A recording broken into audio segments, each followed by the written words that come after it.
What's up, DS3 TV? We are back for another video. This one is Miscellaneous Myths, Aries Abduction, and yeah, gonna get into this. Is over Sarcastic Productions.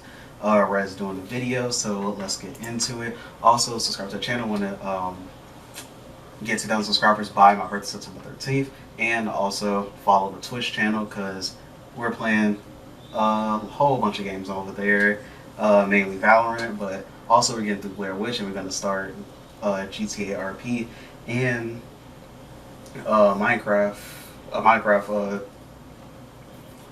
playthrough 2. So yeah, it's gonna be fun, and let's get into it. And oh yeah, also recommend me videos in the comment section down below. Alright, and play. Apparently, it doesn't take much to be the Olympian family disappointment. I mean, when you consider the competition Ares deals with from his siblings, you know, the drunken parties and the felonies and the constant murders, it's kind of impressive that Ares is the only one who seems to be actually disliked. Zeus is definitely the kind of parent who, like, conspicuously brags about only some of his children. Like at the family reunion, he'll be all like, "Hey Athena, how's my favorite war god doing?" And Ares is just like one chair over. It's almost unfair, but it's also hilarious. Now, mythologically speaking, it's a little hard to tell why Ares takes so much crap from everyone. The general theory is that Ares embodies the brutality of war, the violence, the suffering, basically all the ugly, unpleasant parts. Meanwhile, Athena gets to represent the more noble parts of war: strategy, tactics, leadership, etc. A handful of smaller gods covered other aspects of war, like Nike, goddess of victory. And while in some versions Ares is Nike's father, which is a positive connotation, on the battlefield Ares only brings 3 gods: his sons Phobos and Deimos, aka Fear and Terror, and his sister Enyo, war goddess of discord and strife. Ares brings all the bad stuff with him. And from this perspective, it makes sense why Ares would be vilified, but still worshipped. All of these bad aspects of war are non-negotiable. You don't like them, but if you want a war, you're gonna get them. You can't have a war without the ugly parts. Etymologically, Ares' name might even mean ruin or bane, which I guess would make him a necessary evil. That joke would have... That actually was a good joke. Don't doubt yourself, Red. It was a very amazing joke.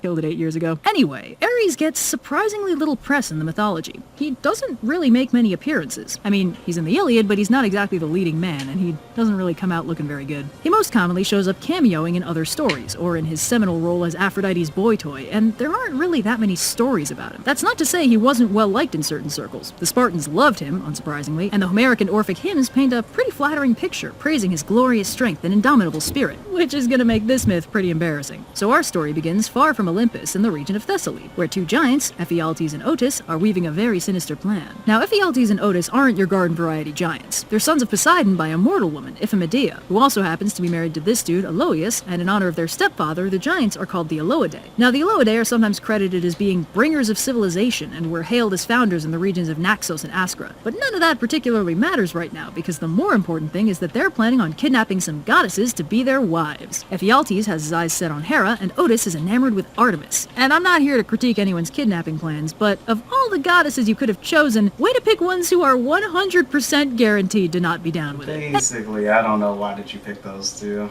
Anyway, the main problem the Aloidae are currently dealing with is that Olympus is pretty tall and hard to climb. And while the timeline is a little screwy, the last time a bunch of giants tried to storm Olympus, they all died, mostly from getting shot and hit by lightning. Tactically speaking, charging uphill is always a little dicey, and Mount Olympus kinda cranks that up to 11. But the brothers hatch a plan to level the playing field a little, and the Olympians are very surprised one morning to find a whole stack of mountains on their front lawn. The Aloidae are piling mountains on top of each other to reach the summit of Mount Olympus. Obviously, the Olympians aren't down with that, and there's a bit of a scuffle, but when the dust settles and the giants run off, the gods notice that someone's missing. The giants have kidnapped Ares. Well, this is terrible. Awful. We have to do... Ares is so mad. So pissed.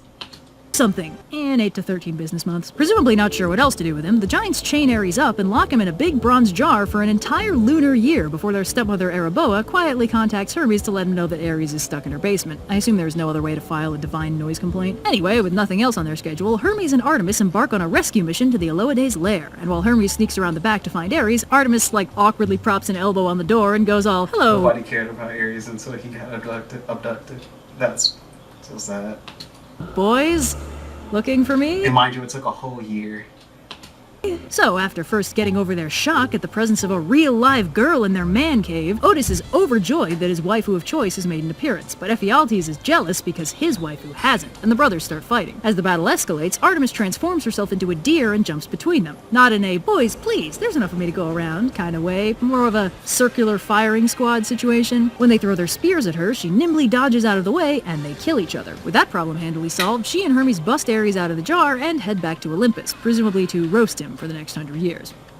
Oh, and before we go, we have 2 new Olympian pins. It's Hermes. That's actually pretty dope. I love the pins. They're actually really sick.